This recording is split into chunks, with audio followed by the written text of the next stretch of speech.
दोस्तों, चीन आज जिस तरह अपनी ताकत में इजाफा कर रहा है, अपने हथियारों का जखीरा बढ़ा रहा है, उससे कहीं ना कहीं अमेरिका की भी टेंशन बढ़ गई है। क्योंकि चीन केवल जमीन पर ही नहीं, समुद्र में भी अपनी हेकड़ी दिखा रहा है। अपने जंगी जहाजों और युद्धपोतों से दूसरे देशों को खूब हड़का रहा है।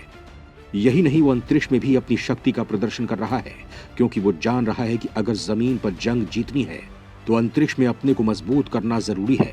इस लिहाज से वो रूस के साथ मिलकर अंतरिक्ष में नया मुकाम हासिल करने में लग गया है। दोस्तों, चीन की तैयारियों को देखते हुए भी भारत सतर्क हो गया है और ड्रैगन को रगड़ने के लिए वो भी तगड़ा इंतजाम करने में जुट गया है।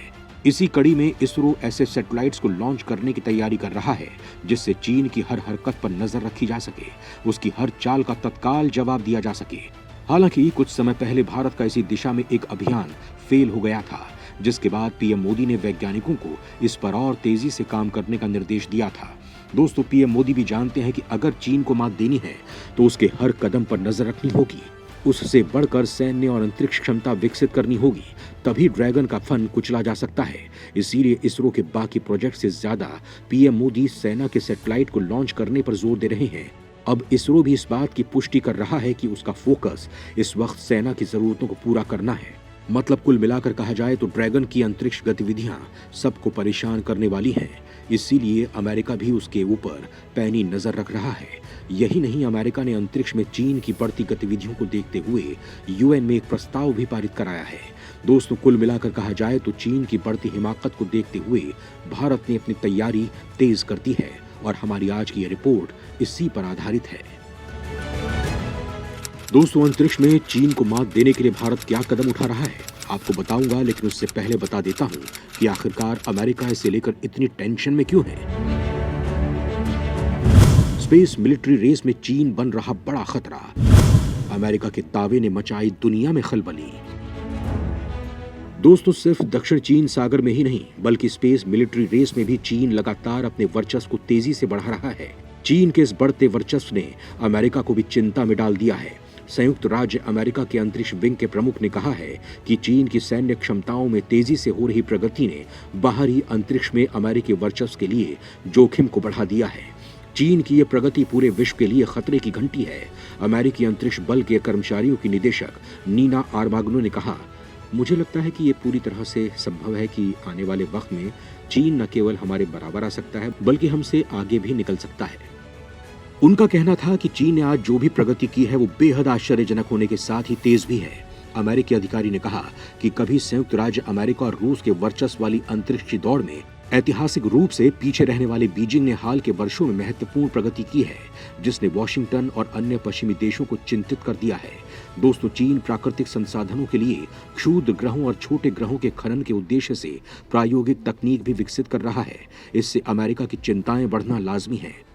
अमेरिका की चिंता सिर्फ चीन के स्पेस मिलिट्री रेस में आगे बढ़ने को लेकर ही नहीं है, बल्कि चीन द्वारा बेफिक्र और लापरवाह होकर किए जा रहे मिसाइल परीक्षणों को लेकर भी है। दोस्तों, चीन ने दक्षिण चीन सागर को एक तरह से परमाणु बम से युक्त मिसाइलें लॉन्च करने का अड्डा बना दिया है। इससे अमेरिका समेत विश्व के अन्य देश भी चिंता में पड़ गए हैं। अमेरिकी सैन्य अधिकारी आर्माग्नो ने कहा कि चीन एकमात्र ऐसा देश है जो अंतर्राष्ट्रीय व्यवस्था को फिर से आकार देने और उस उद्देश्य को हासिल करने के लिए तेजी से आर्थिक, राजनयिक, सैन्य और तकनीकी शक्ति का विकास कर रहा है। आर्माग्नो ने कहा कि रूस के साथ साथ चीन ने भी लापरवाह मिसाइल का परीक्षण किया है, जिसने हाल के वर्षों में खतरनाक मात्रा में अंतरिक्ष मलबे का निर्माण किया है। अमेरिकी सैन्य अधिकारियों ने कहा कि जिस तरह से चीन ने स्पेस मिलिट्री रेस में अपने वर्चस्व को बढ़ाया है और अंतरिक्ष में मलबा बढ़ाया है, इसने अंतरिक्ष में हमारे सभी सिस्टम को एक तरह से धमकी दी है, जबकि ये सिस्टम सभी देशों की सुरक्षा के साथ ही साथ आर्थिक और वैज्ञानिक हितों के लिए महत्वपूर्ण है। यूएस स्पेस कमांड आर्मी के कमांडर जनरल डिकिंसन ने कहा, बीजिंग को लगता है कि अंतरिक्ष न केवल उसकी अर्थव्यवस्था और वैश्विक अर्थव्यवस्था के लिए बल्कि सैन्य क्षेत्र के लिए भी अहम कारक है। ऐसे में जब वो अपनी अंतरिक्ष क्षमताओं में लगातार इजाफा कर रहा है, तब हम उसकी गतिविधियों पर बेहद करीबी नजर रख रहे हैं। डिकिंसन ने कहा कि चीन उन क्षमताओं का निर्माण कर रहा है जो वास्तव में अंतरिक्ष में हमारी ज्यादा संपत्तियों को खतरे में डालती हैं। डिकिंसन ने कहा कि यूक्रेन के खिलाफ रूस के युद्ध ने भी दिखाया है कि अंतरिक्ष टकराव का केंद्र है जिसकी रक्षा किया जाना जरूरी है। ये एक ऐसी भूमिका है जिसे यूएस स्पेस कमांड काफी गंभीरता से ले रहा है। डिकिंसन ने बताया कि अमेरिका स्पेस कमांड पृथ्वी की कक्षा के पास अभी 48,000 से ज्यादा वस्तुओं की निगरानी कर रहा है, जिनमें उपग्रह, दूरबीन, अंतरिक्ष स्टेशन और हर आकार का मलबा शामिल है। उन्होंने बताया कि 3 साल पहले ऐसी वस्तुओं की संख्या 25,000 के आसपास थी।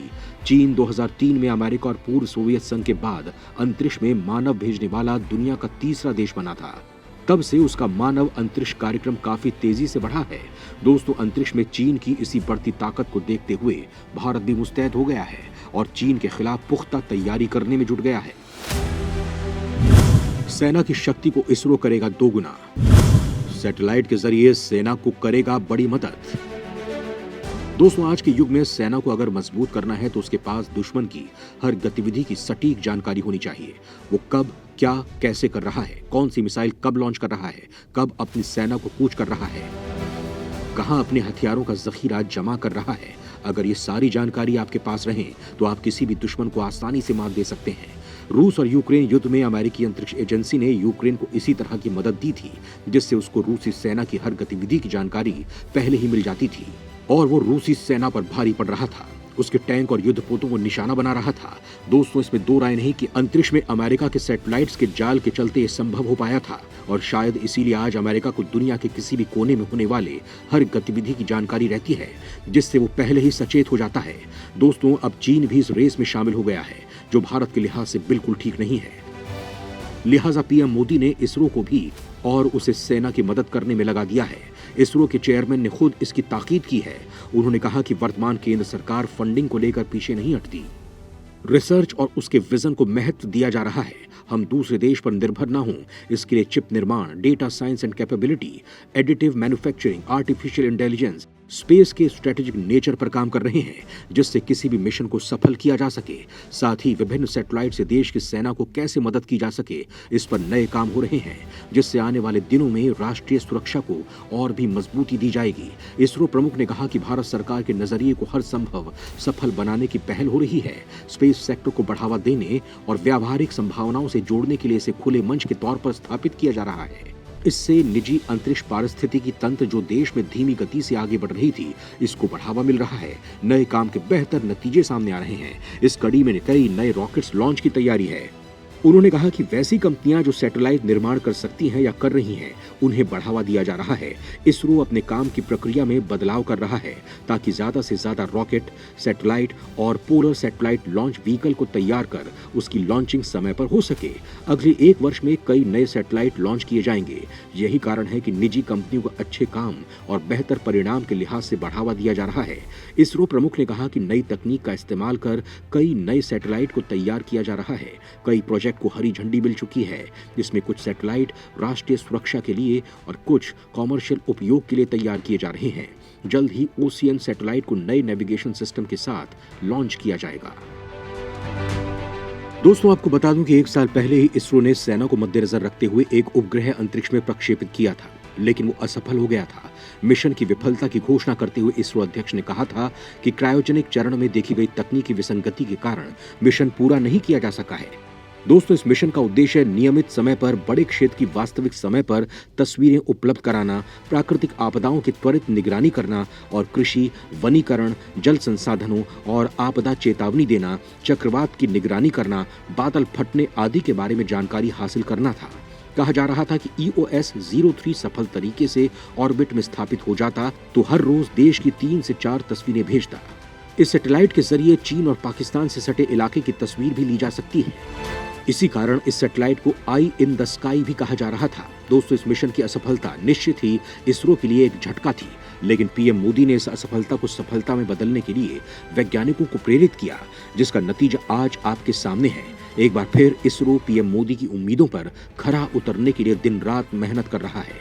दोस्तों, इसमें कोई दो राय नहीं कि जब पीएम मोदी सत्ता में नहीं थे तो अंतरिक्ष विज्ञान को भारत में इतना महत्व नहीं दिया जाता था, लेकिन जब से पीएम मोदी सत्ता में आए, उन्होंने पूरी तस्वीर ही बदल दी।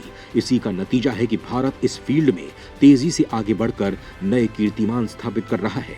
दोस्तों, पीएम मोदी जानते थे कि आज के समय में जब आपका दुश्मन ताकतवर है तो उसे मात देने के लिए हर मोर्चे पर तैयारी करनी होगी। इसीलिए उन्होंने इसरो को भी इस काम में लगा दिया, जिससे कि आने वाले वक्त में चीन को सही सबक सिखाया जा सके।